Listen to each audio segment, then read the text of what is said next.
That is gears, types of gears, gear profile and gear ratio calculation. Okay, మీకు doubt ఉంటేనో ఒకసారి compulsory syllabus copy ఒకసారి చూడండి.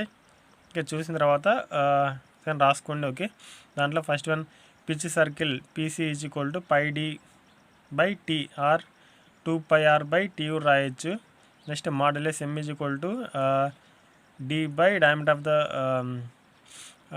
ఇది దాని యొక్క gear by teeth, number of teeth.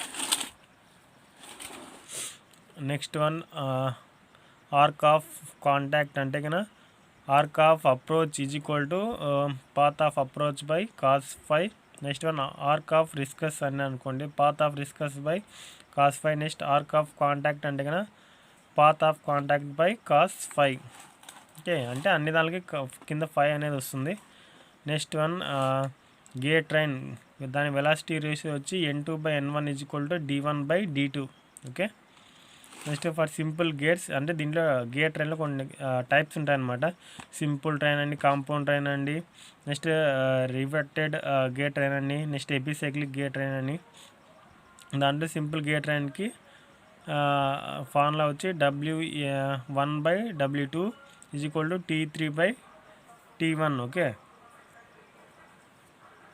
Next one compound gear train అంటే speed ratio is equal to WT2/W3 is equal to T3/T2. Next one reverted gear train, దీని formula వచ్చి T1+T2 is equal to T3+T4. అంటే దీని యొక్క meaning మీకు తెలుసాలంటే కన్నా topic చూడండి. Okay, అప్పుడు కొద్దిగా ఐడియా వస్తుంది.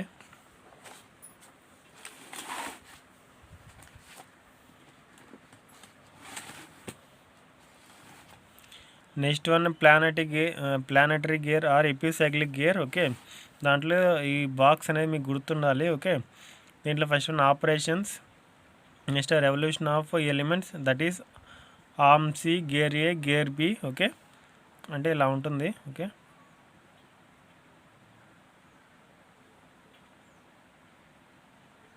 ఇది ఆర్మ్ అంటే సి. Okay, A B.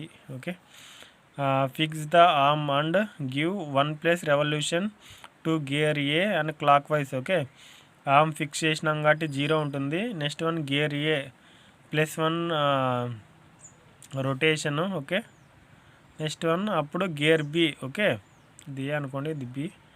అప్పుడు గేర్ బి వచ్చి TA/TB అవుతుంది. Next now multiplying by X. Okay, ఎక్స్తో మల్టిప్లై చేయమన్నాడు. ఓకే, అప్పుడు 0 × x 0. నెక్స్ట్ వన్ 1 × x అంటే x అవుతుంది. నెక్స్ట్ వన్ ఇది యాంటీ క్లాక్ వైజ్ తిరుగుతుంది కాబట్టి -x × TA/TB అవుతుంది. నెక్స్ట్ వన్ ఇక్కడ ఏం లేదండి, ఫస్ట్ +1 అనేది ఏమో యాడ్ చేస్తాము, దాని తర్వాత నెక్స్ట్ మల్టిప్లై చేస్తాం ఎక్స్తో. నెక్స్ట్ వన్ +y అనేది యాడ్ చేస్తాం అనమాట. Okay, adding y. ఓకే, అప్పుడు 0 + y అయితే కన్నా y అవుతుంది.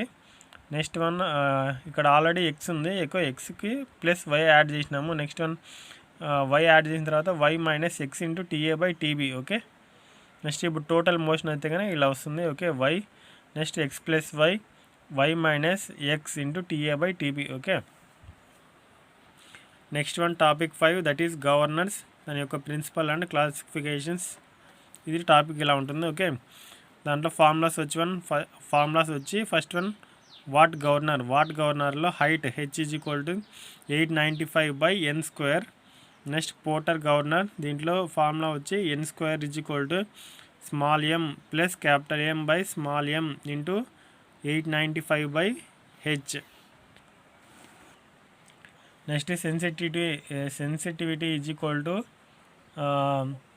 n mean/n range. n mean అంటే కన్నా n1 + n2/2, n range అంటే కన్నా n1 - n2.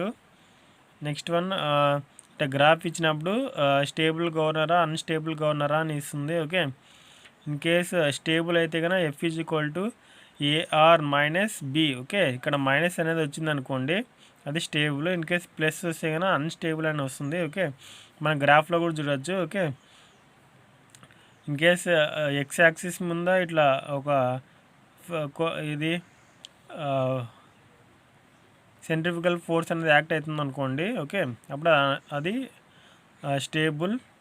ఇన్ కేస్ ఇది వై యాక్సిస్ మీద యాక్ట్ అయింది అనుకోండి. ఓకే, అది అన్స్టేబుల్ అంటారు. ఓకే, మైనస్ అయితే కానీ స్టేబుల్, ప్లస్ అయితే కానీ మైనస్ అయితే స్టేబుల్, ప్లస్ అయితే కానీ unstable. Okay, next topic 6 that is riveted joint. Okay, riveted జాయింట్లో first one rivet height h is equal to 0.6d. next L is equal to 1.7d. next one, if in plates we are making a hole. Okay, ఒక plate మీద whole చేస్తున్నాము by drilling and boring. Okay, drilling మరియు boring చేసినప్పుడు అప్పుడు diameter of the hole is greater than the diameter of the shaft. Okay, for example shaft ఒక డయామీటర్తో పోల్చుకుంటే కన్నా దీని ఒక ప్లేట్ అనేది ఎక్కువగా ఉంటుంది ఎప్పుడు. ఓకే, అప్పుడు diameter of the hole is equal to diameter of the shaft plus clearance. If diameter of the shank, okay, ఇది ఈస్ లెస్ దాన్ 25 mm ఉందనుకోండి, అప్పుడు దాని యొక్క హోల్ ఎంత ఉండాలంట, d + 1.5 mm. ఓకే, నెక్స్ట్ అలా కాకుండా దాని యొక్క డయామీటర్ అనేది, అంటే డయామీటర్ చాలా ఇంపార్టెంట్. ఈ డయామీటర్ని బట్టి మనం హోల్ వేయాలన్నమాట. ఒక ప్లేట్ మీద హోల్ అనేది వేయాలి. Okay, the diameter is greater than 25 mm అనుకోండి, అప్పుడు diameter of the hole is equal to d + 2 mm. Okay, next one chain rivet. Okay, chain riveting దాంట్లో pitch p is equal to 3d to 4d అంటే diameter. Next one back pitch. Okay, pitches అంటే ఇంతేనండి. Okay, దీని యొక్క distance in case diameter అనుకోండి, diagonal ఇట్లా back pitch,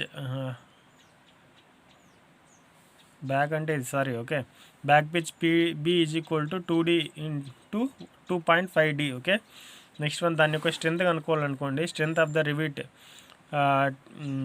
strength అంటే p suffix s. Okay, మన స్ట్రెంత్ని ఎఫ్తో కూడా ఇండికేట్ చేయొచ్చు.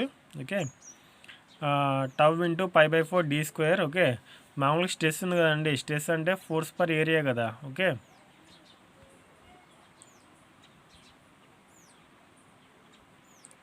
పిఆర్ ఎఫ్తో డినోట్ చేయొచ్చు, p/π/4d². దీన్ని క్రాస్ మల్టిప్లికేషన్ అంతే. Okay, PS is equal to, in case double అనుకోండి, n into tau into π/4d² into K అంటే number of shears. Okay, next Unwin's formula. Okay, చాలా ఇంపార్టెంట్ ఇది. Shear is equal to 6√t diameter కావాలంటే కన్నా. Next అంటే వాటి thickness ఇస్తారు అనమాట. ఓకే, అప్పుడు next pitch p is equal to 3d, back pitch b is equal to 2d. Next diameter of the hole is equal to diameter d + 2. Okay, next one parallel fillet. Okay, parallel ఫిల్లెట్లో tau max is equal to load per area p by area అంటే l into b, or ఇక్కడ t into l కూడా తీసుకోవచ్చు. So tau max is equal to p/0.707 into t into l, thickness into దాని యొక్క length. అదే for single plate కనుకోండి,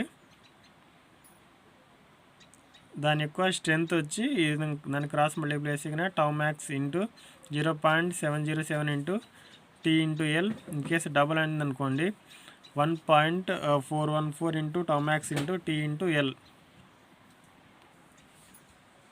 next one transverse fillet. Okay, దాంట్లో for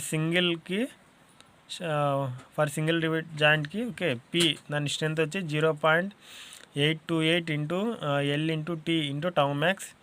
next one for double అనుకోండి, 1.656 into t into l into tau max. Okay, next one cams. దాంట్లో first derivation dx/dt, dx/d∆. Second derivation అంటే d²x/d∆². Next third derivation అంటే d3x/d∆3, that is rate of change of acceleration. Next one topic 8 bearings. దాంట్లో equivalent load. Okay, PE is equal to S into service factor S into x v f r f suffix r plus y into v into f of a. Okay, axial force. Next one, rated life L90 or L10 is equal to c by pe whole power n into 10 power 6 revolutions, where n is equal to 3 for ball bearings, n is equal to 10 by 3 for roller bearings. Okay, next one, eccentricity అంటే కన్నా 1 minus 2 into h0 by c. Next Sommerfeld number s is equal to zn by p into d by c whole square. దీన్ని ఇంకా r by c1 whole square అని రాయొచ్చు in case ఇక్కడ. Next p అంటే w by d into l. Okay, ఇవి మన overall formulas. Next thank you for watching. Okay, ఇంకేముందండి లాస్ట్లో అందరూ చెప్పేది. ఓకే, నేను కూడా చెప్తున్నాను. Please like the video and subscribe to my channel. Okay, thank you.